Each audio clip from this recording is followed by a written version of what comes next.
Welcome to Consulting Mastery, where we help B2B consultants master the business of consulting.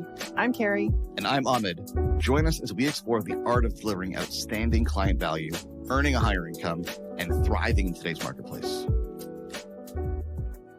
Hey folks, welcome back to Consulting Mastery. Before we get you to this week's episode, I wanted to let you know that we have a live workshop coming up on power positioning for consultants. If you want to learn the exact same framework that we teach our clients inside 90-Day Pipeline of how to position themselves as the one and only indisputable choice in their markets, attract perfect clients, and command premium fees, you can do so on our live workshop at powerpositioningworkshop.com. It's just $49 to join us, and you can grab your seat at powerpositioningworkshop.com.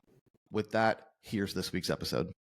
We bring a lot of people into our program on an ongoing basis, and you're involved in a lot of that, right? Having those conversations, having those sales discussions. And I'm really curious to talk about today, what is it that makes one of those conversations, easier, more seamless, more likely to close if we want to get, very basic about it than another conversation? Because I know you have both, right? You have the ones that are a challenge and a long conversation and repeated discussions. And then you have ones that are simpler and easier. And I don't think it's just about, luck or fit necessarily in the moment.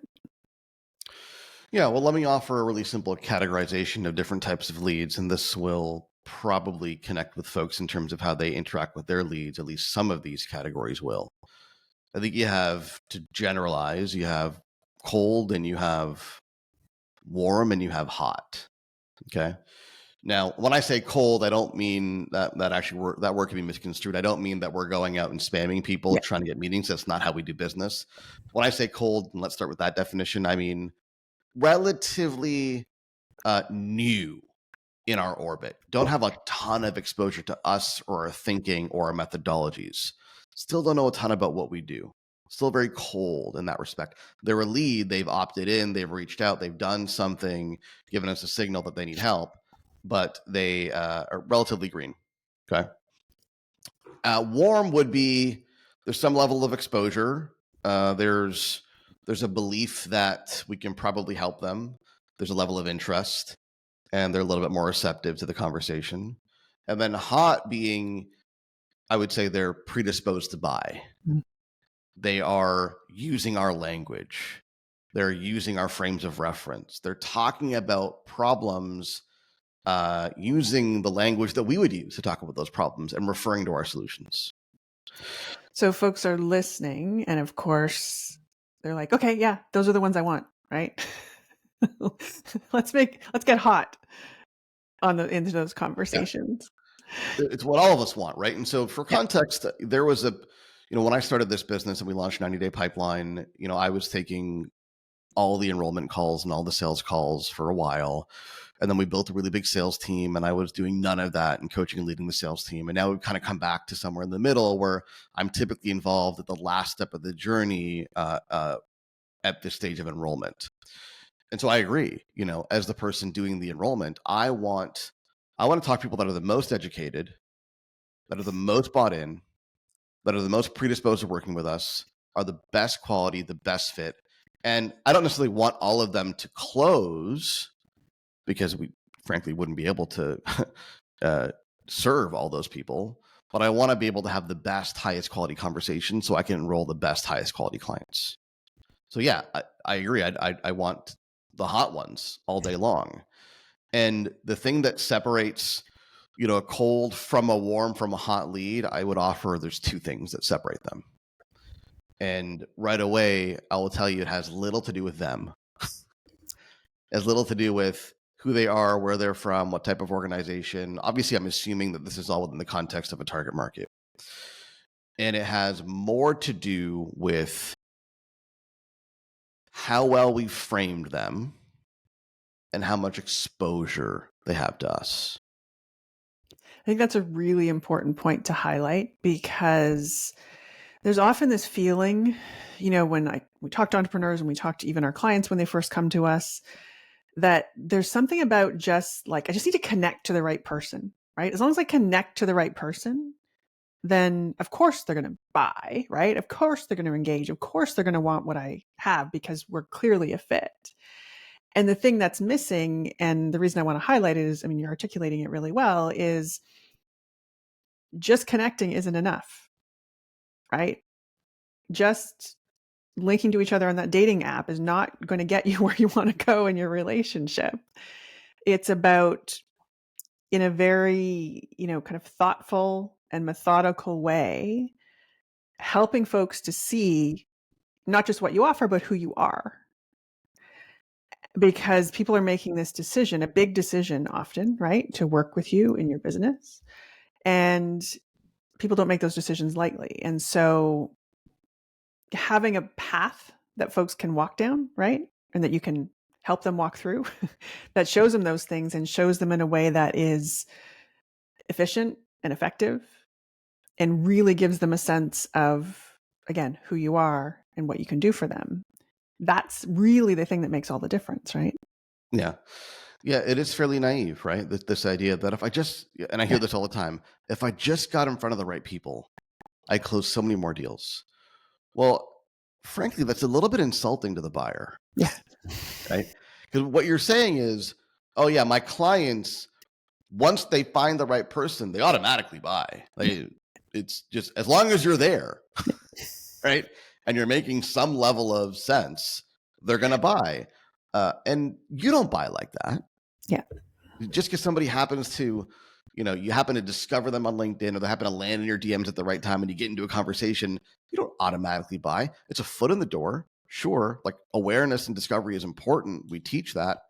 But that's all it is a foot in the door. Mm-hmm. Because any discerning buyer, even if they have a good conversation with you, you happen to get in front of them. Sure, fine. And they have a good conversation with you. Any discerning buyer, I hope, discerning being the key word, would do some due diligence. Even if you do successfully manage to get them to a place of, yeah, this person has a solution that's compelling, I like it, they're going to go, well, I wonder what else is out there. Maybe we haven't done a thorough search yet, and this person's got an interesting opportunity. They're probably not the only provider in this space. Let's look at a few other options and see what we're dealing with. They're going to do their research, they're going to do their homework, and then the question becomes, and this ties into the point about framing, the question's then going to become, well, what do they have that nobody else has? Mm-hmm. You may be the first person to talk to them. You're likely not going to be the last. And so what did you present in that conversation? What have you provided as far as a value proposition, a positioning strategy that is going to, plant the seed in the prospect's mind that you're the best choice when they're looking at other options? Well, and you said plant the seed, and I think there's two stages here, right? There's planting the seed, and then there's nurturing the plant, right? There's growing the thing, there's supporting it to grow. And I also feel like, in this day and age of social media, there's sometimes also this feeling that, as long as they see my thing, right? So there's one about getting in front of a buyer. And then the second piece is, maybe if they just see, because we've all heard the story, right? Of some random thing that quote unquote went viral. And now that person is rolling in whatever it is, right? Sales, deals, money, who knows? And also important to recognize that that's only a step. And yes, we talk to our clients about, being out there, right? Putting yourself out there on LinkedIn, providing value to folks. And that is absolutely, the foot in the door is they connect with you. The second foot in the door is they're paying attention and seeing what you have to say. But there's a next level. And this is the thing that's often missing from people's strategies, right? Which is, what do you do after that? Because even somebody who is watching what you're putting out on LinkedIn and engaging with it and thinking that you're someone who, has something interesting to say and that could help them, that's still not going to make them sign a check. So there's this, next level of how do they get to know me? That's critical. Yeah. And you said a key word there, a key couple of words there, paying attention. Mm-hmm. Paying attention. You have to understand that the first thing clients pay you in is attention. If you want them to pay you money, they're going to have to pay you attention first, because paying attention is the precursor. It's a previous step. It's the lead indicator, if you will, to them paying you money. So you're right. It starts in most cases with some kind of discovery on LinkedIn. Either you reach out to them, they reach out to you. There's a bit of a brief exchange in Messenger. They see your content. It's one of the above, or more, one or more of the above events. They see a comment, whatever it may be. There's some kind of discovery process. They click through your profile and, oh, this person's interesting. They've got a solution. I like it. I like the message. It seems to connect. They seem to understand me. And what you've done there is planted a seed in their mind. And now you have earned the right to earn their attention. Mm-hmm. And so now when you publish on LinkedIn, this is why publishing is so important. When you start publishing on LinkedIn or wherever, but B2B consultants, if you're not publishing on LinkedIn, I don't know what else you're doing really that matters. Then they start paying attention. They start consuming. They start getting indoctrinated into your worldview. Now, to your point, there's a big leap between I see some of your posts on LinkedIn and they're interesting and writing you a check for $50, $70, $100, $200, $500,000. How do you bridge that gap becomes the question. Now, a lot of folks will jump in and say, well, it's the sales process. Well, we have to have a conversation, and then it's through those conversations and through the engagement in the sales process how we bridge that gap. What if they're not ready for that yet? A common stat that we like to cite here is the average B2B buyer, and this is data coming out of Google and the CEB's research, is 57 or 58%. I forget the exact number. It's 57%, I believe, through their decision-making process before they ever contact or speak to a vendor. What that means is your average prospect has more than half made up their minds on what they're going to do before they're willing to speak to you. So what you have here is this chasm now, right? You've got some of their attention. They're following you on LinkedIn. They're consuming your content. They're paying some attention there. They're not ready to speak to you yet. So you can't just rely on the sales process to take it over. And that's why this whole notion of like asking people for meetings on LinkedIn is a terrible idea, because the vast majority of people are not going to be ready for that, even if they're highly motivated buyers. They're just not ready for the conversation. And you have this chasm in the middle now. You don't know how to get them through it. They don't know how to get through it, and you're losing deals. Well, and when someone's on one side of that chasm, two things can happen, neither of which is great, right? One is you never talk to them because they can't make the leap. The second is, and this can almost be more damaging in some way, they will book the call just out of curiosity. And then you'll spend half an hour talking to someone who is so early in their buying process that it's a waste of everybody's time. And for most consultants who come to us and say, I'm not a salesperson, right? I really struggle going through that. That can be problematic because it's taking up your time, first of all, but it's also just messing with your head, right? I had 10 sales calls in the last 2 weeks, and everyone was just kind of chit-chatty, and we never really got anywhere, and there weren't any next steps. That is not a place that you want to be. And so there's also, we also need to be cautious about being excited, because if you happen to be someone who's getting these calls booked, because they can end up just being a waste of time, effort, energy, attention. Yeah, absolutely. Absolutely. And so the question becomes then, how do we bridge that gap? Yes. How do we take somebody from, moderately paying attention, interested, to wanting to have a conversation with you? And I think it's probably worth noting for the serious buyers, like, yeah, we don't really care to speak to the tire kickers. And listen, there's a lot of clients out there who will happily book a call with you, take up your valuable time with full intention of taking some of your ideas and running with it on their own. They are do-it-yourselfers, and they exist at every level, in every market, in every niche. They are not serious buyers. There's some telltale signs that we won't get into. Maybe that's another podcast episode. but they just want to gather some information and do it themselves. That's not who you want to talk to. So how do you bridge this gap for the serious buyers who want help?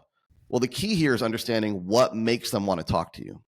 What makes them want to talk to you is that they have a belief that you have the solution to their problems. That belief is not provided in the sales process. If you provide that in the sales process, that's too late because they might not get to the sales process. It's provided in the marketing experience, which we call this front-loading belief, which helps them develop the case for a conversation with you. Right? Busy executives, busy business leaders, busy entrepreneurs, they don't talk to strangers. They don't go out of their way to talk to random people they never met before. They're only going to do that if they very strongly believe that you have a solution to their problems, but you got to provide that belief up front. So big question is how? And there's any number of tactics, and I'll give you an example from our business, but treat this as an example. It's an example. What we're talking about here is designing a middle of funnel experience that takes your top of funnel leads, wherever you get them from, LinkedIn, outreach, organic, paid advertising, doesn't matter, into a bottom of funnel, conversation around getting your help. And there's this middle of funnel gap that exists in most businesses where they're losing lots of people and then wondering why the revenue isn't showing up. So I'll give you an example, and we teach certain tactics here, obviously. I'll give you an example from our business just to illustrate the point. We do what's becoming now kind of a bi-weekly workshop on power positioning. Okay. Power positioning is one of our central concepts that we teach and we support clients in implementing into their business in the 90-day pipeline. In fact, we've got a workshop coming up. Go to powerpositioningworkshop.com and you can grab a seat there if you want to join us. We do this every couple of weeks at this stage. And it's become our mainstay middle of funnel experience, I would say, alongside this podcast. So when folks come into our orbit, one of the first things that they do, and you, the listener, a good example of this, is they start tuning into the podcast. Right? This is where we're sharing ideas, we're sharing client stories, we're frankly, with the best of intentions, indoctrinating you into our worldview and our philosophies. And either you get it and you connect and it resonates and you start paying more attention and you lean in more, or it doesn't and you go away, and that's okay too. We can't work with everybody. But this workshop has become essentially kind of a tip of the spear where folks were, getting serious about doing something and want to take a step. They join us for this workshop. There's a small fee. It's nominal, but there's a commitment there. You're going to pay us some money. You're going to spend 90 minutes with me on this workshop. And in this workshop, I am framing.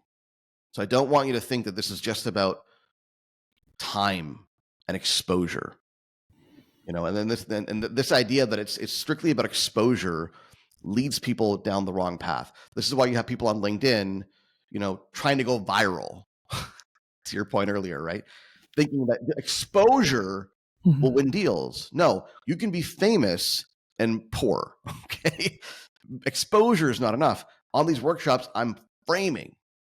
I'm defining the problem that you're facing. I'm educating you on the problem. I'm connecting symptoms to root causes, and I'm giving you a framework that we call power positioning that our philosophy here, our belief is the root cause of most of your revenue problems and growth problems. And I'm doing a whole bunch of really heavy education on that for 90 minutes, answering questions, having discussions, so on and so forth.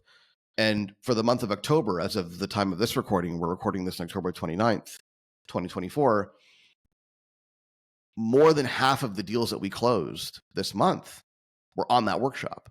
Mm-hmm. And going back to how we started this episode, between cold, warm, hot, the people that come from the workshop are showing up. They understand our frameworks. They understand what we do. They're citing my own IP back to me. It's actually getting kind of comical. Like, I'm actively trying to disqualify some of these people because we can't work with everybody. And I'm getting resistance. Like, people talk about sales resistance, what about buyer resistance? Like, I'm trying to disqualify the buyer and they're almost fighting to qualify themselves in, Mhm. because there's such a strong degree of belief that our frameworks are going to work for them. And this is what you have to provide. Again, tactics aside, well, although we're big believers in workshops, it's also a mainstay of our program. But tactics aside, you've got to, in the middle of funnel, be able to provide this kind of belief in the mind of the prospect that you have solutions to their problems. The better you do that, the easier the deals are to close.